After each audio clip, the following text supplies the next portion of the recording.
Hello বন্ধুরা, welcome to my channel. আমি সুশান্ত। আজকের ভিডিওয়ে আমরা তৃতীয় শ্রেণীর দ্বিতীয় পর্যায়ক্রমিক মূল্যায়ন প্রস্তুতির জন্য রায় ও মার্টিন প্রশ্নবিচিত্রা থেকে গণিত বিষয়ের উপর যে সমস্ত মডেল প্রশ্নগুলি রয়েছে তার 6 নম্বর মডেল সেটটি সমাধান করব। আর এর আগে পর্যন্ত সমস্ত মডেলগুলি আমি সমাধান করে দিয়েছি। তোমরা সেগুলি যদি দেখে না থাকো প্লেলিস্টে গিয়ে পরপর দেখে নিতে পারো। আর ভিডিওটি শুরু করার আগে বলি, চ্যানেলে যদি প্রথম এসে থাকো চ্যানেলটিকে সাবস্ক্রাইব করে নিও। তো দেখো, একের দাগেরটা কি বলেছে, শূন্যস্থান পূরণ করো। 4 গুণিত 200 সমান কত?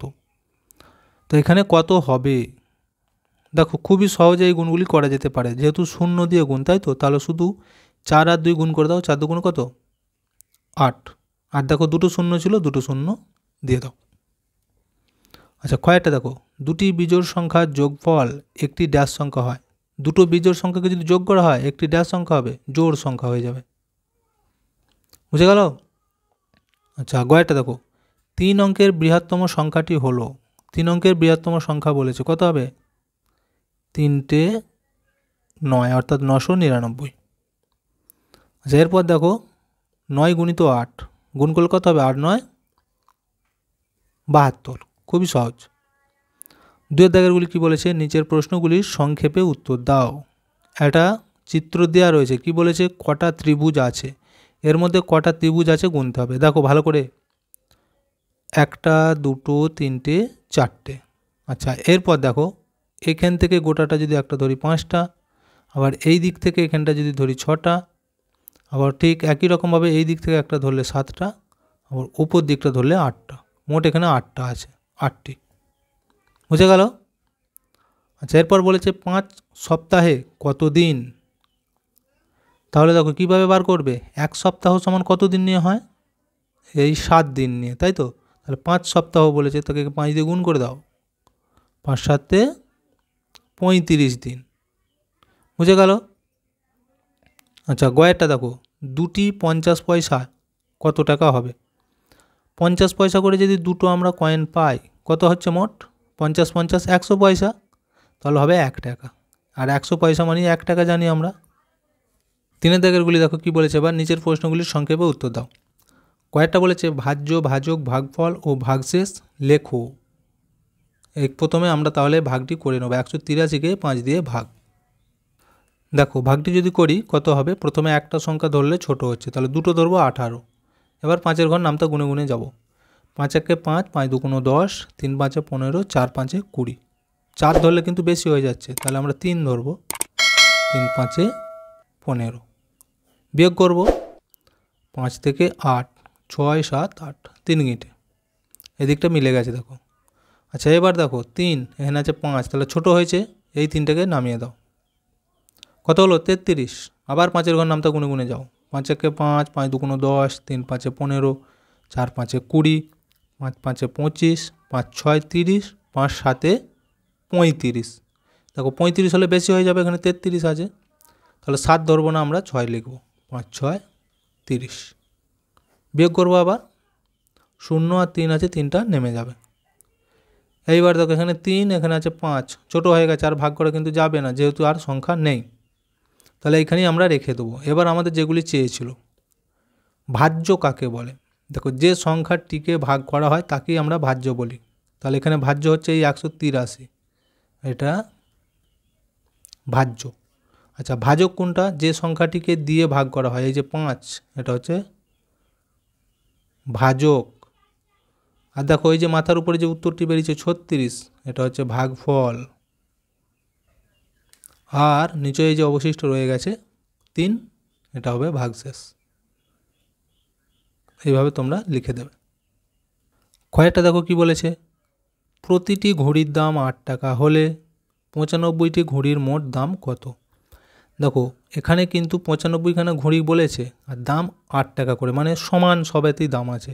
তাহলে সমান সংখ্যায় যখন কোনো জিনিস একসাথে বাড়তে থাকবে, তখন আমরা গুণ করে উত্তরটি বার করে নেব। তাহলে 95কে 8 দিয়ে গুণ। দেখো, আমরা গুণটি করে নেব। 5 8 40, 0 হাতে 4, 8 9 72, আর 4 73, 74 75 76। তাহলে 760 টাকা। উত্তরটিতে কিন্তু লিখতে হবে যে 95টি ঘুড়ির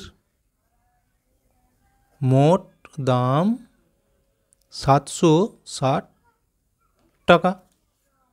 গয়েরটা দেখো এবার কি বলেছে, মিতার কাছে 65 টাকা 50 পয়সা ছিল, সে বাজারে এসে 40 টাকা 50 পয়সা খরচ করলো, তার কাছে এখন কত টাকা কত পয়সা আছে। দেখো কি বলেছে, তার কাছে এই টাকাটা ছিল আর সে খরচ করে দিয়েছে এত টাকা, তার মানে কি তার কাছ থেকে চলে গেছে, তাহলে আর কত থাকবে, কিভাবে বার করব, বিয়োগ করে দেবো এইটা থেকে এটা। দেখো বিয়োগটি যদি আমরা করি কত হচ্ছে, 0 0 0 5 5 মিলে গেছে, ইও 0। আচ্ছা এবার এই দিকটা দেখো, এখানে 0 এখানে 5 আছে, 5টা নেমে যাবে, 4 থেকে 6, 4-এর পর 5 6 2 গিঁটে, তাহলে 25 টাকা, এখানে 0 পয়সা হয়েছে।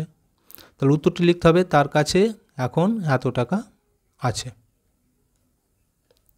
তার কাছে এখন 25 টাকা রয়েছে।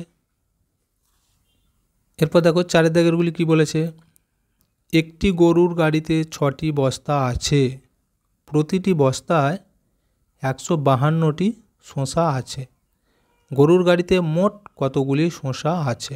দেখো এখানেও কিন্তু একই নিয়ম, ভালো করে অঙ্কটি পড়লেই বুঝতে পারবে। কি বলেছে, 6টা বস্তা, আর বলেছে প্রত্যেকটা বস্তাতেই কত করে আছে, 152টা করেই রয়েছে, তাহলে 6টা বস্তাতেই সমান সংখ্যায় বাড়ছে, তা এখানেও আমরা কিন্তু গুণ করে দেবো, মোট যখন জানতে চেয়েছি 152কে 6 দিয়ে গুণ। দেখো গুণটা করলে কত হচ্ছে, 6 দুগুণে 12 2 হাতে 1, 5 6 30 আর 1 31-এর 1 হাতে 3, 6 1 6 আর 3 9, তাহলে 912। উত্তরটি লিখতে হবে, গরুর গাড়িতে মোট 912টি শসা আছে। কয়েকটা দেখো এবার কি বলেছে, 826টি আম 4 জন বন্ধুর মধ্যে সমান ভাগে ভাগ করলে প্রত্যেক বন্ধু কটি করে আম পাবে ও কটি আম পড়ে থাকবে। দেখো এইখানে কিন্তু অঙ্কটার মধ্যেই বলে দিয়েছে কি করতে হবে, এই যে লেখা আছে সমান ভাগে ভাগ, তার মানে ভাগ করতে হবে 826কে 4 দিয়ে। দেখো ভাগটি আমরা এখন করব, প্রথমে একটা সংখ্যায় যদি ধরি কত হচ্ছে 8, তাহলে 4 2 গুণ 8 করতে পারি আমরা, মিলে গেল। এবার 2টা নামিয়ে দেবো, দেখো 4-এর থেকে কিন্তু 2টা ছোট হয়ে গেছে, তাহলে ভাগ করা যাবে কি যাবে না, 6টাকেও নামাতে হবে, তো কত হলো 26। এইবার দেখো একসাথে আমরা দুটো সংখ্যা নামিয়ে দিয়েছি, তার জন্য এখানে একটা 0 দিতে হবে। এবার দেখো 4-এর ঘর নামতা গুণে 26 কোথায় হচ্ছে, 4 1 4 4 2 8, 3 4 12, 4 4 16, 4 5 20, 4 6 24, 4 7 28। দেখো 7 খাওয়ালে কিন্তু 28 হয়ে যাচ্ছে, এখানে আছে 26, তাহলে আমরা কমটা খাওয়াবো, 6 খাওয়াবো, 4 6 24, বিয়োগ করব 4 থেকে 6 2 গিঁটে, 2 2 মিলে গেল। এবার দেখো আর কিন্তু কোনো সংখ্যা নেই 2, 4-এর থেকে ছোট, তাহলে আর ভাগ করা যাবে না। এবার আমাদের যে উত্তরটি চেয়েছিল, প্রত্যেক বন্ধু কটি করে আম পাবে, দেখো এই উত্তর হবে এইটা, লিখতে হবে প্রত্যেক বন্ধু 206টি করে আম পাবে, আর আমরা লিখব 2টি আম পড়ে থাকবে, এই যে যেটা অবশিষ্ট ছিল, তাহলে দুটো উত্তর আমাদের হয়ে গেল। তো ভিডিওটি আজকে আমরা এখানেই শেষ করছি। ভিডিওটি যদি ভালো লাগে অবশ্যই একটা লাইক দিয়ে দিও এবং শেয়ার করে বন্ধুদেরকেও দেখার সুযোগ করে দিও।